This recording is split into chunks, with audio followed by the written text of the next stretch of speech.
Hey, I'm Ronan, and welcome to Now Z Here. There's this long-standing phrase that goes along with the typical trans experience, the concept of being born in the wrong body, trapped in the wrong body. Now, for anyone who does use that language for themselves, because they know that it is a genuine expression of how they feel and how they experience their body and their gender, that's one thing, and that's fantastic. The issue is that it's come to be associated with the entire trans experience, as if this is what every trans person feels in relation to their body. And that's an issue because there isn't a single trans experience. By that I mean there isn't just one. Every person's experience of identity in any sense, including gender, is unique, and the same goes for trans people. So there's a good deal of pushback these days from certain sectors of the trans community saying, no, our bodies are not wrong, but they are our bodies, and we demand ownership of them.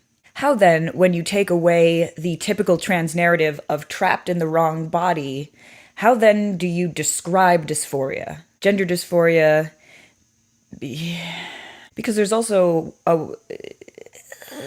How do you describe the inner experience of being transgender? Well, like I said, everyone's experience is unique, so I can really only speak for myself. Here's a list of things that, to me, dysphoria is. Dysphoria is feeling like I'm living outside my own head. It's being surprised at the sound of my own voice. It's being in high school and watching and studying the way boys sit and walk so I can learn to sit and walk like that too. It's having dreams, night after night, week after week, for years, of having a male body and always waking up from those dreams feeling fantastic. It's being out of high school and learning that trans men exist and trans women aren't just drag queens, and not really realizing what it means for me at the time, but feeling something shift into place in my mind. It's wanting to work out and exercise and be healthy, but putting it off because I know if I go to the yoga studio, I'll have to deal with the fact that there are mirrors. It is crying at night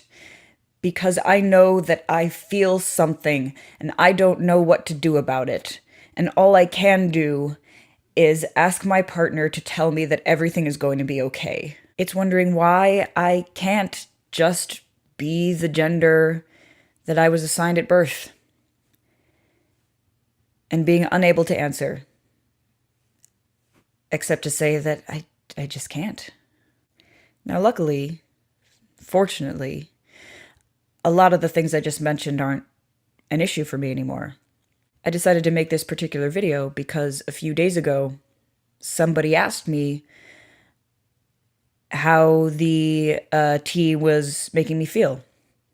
And I repeated the thing of, I used to sort of feel like I was over here and now I'm here. And it got me thinking about how difficult it is to describe that inner experience of dysphoria. It's complex. It's not one overarching thing that can be summed up in a simple phrase like being born in the wrong body. It's a collection of experiences. And a lot of that stuff I only really know was dysphoria in hindsight. So not only is it hard to describe, it can be hard to articulate when you're living it. I hope this particular video helps a few more people understand what some experience of dysphoria can be like. And if something that I said in that list resonated with you on a very personal level,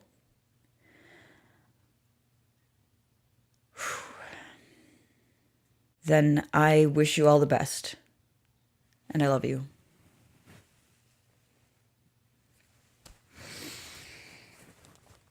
Thank you everyone for watching. Give a like and subscribe if you liked what you see.